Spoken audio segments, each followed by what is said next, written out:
Very interesting moment in queer politics right now, because historically one must understand queerness as a struggle against all forms of normativity. Queerness has always historically been sort of stigmatized, it's been treated as outcast, and it has had to contest with and against incredibly violent forms of patriarchy. We made remarkable progress, though, in very little time, very recently.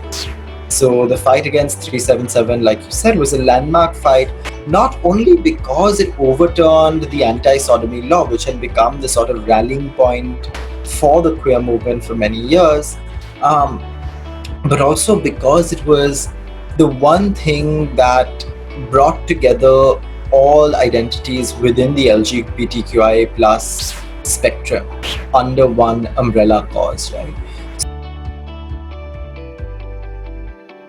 I think it's incredibly important to remember that even today, with 377 off the statute books, queer and trans people continue to be targeted for their identities, continue to live in fear, continue to face harassment, and continue to be outed and shamed and subject to insurmountable forms of violence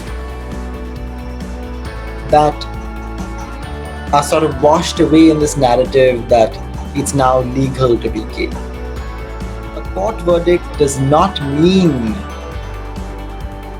a sort of creation, a magical creation of equality overnight, right? That a court verdict requires us to now go above and beyond.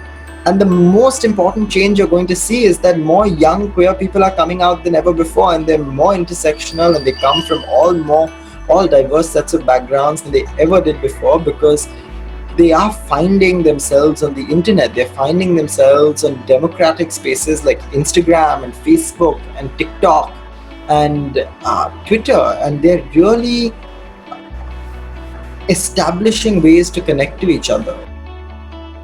I think what needs to be remembered is that queerness has always been about protesting with joy, like resisting with kindness, about taking to the streets, not just as a morcha, but addressed how we want, loving whoever we want, carrying flags and raising slogans of joy.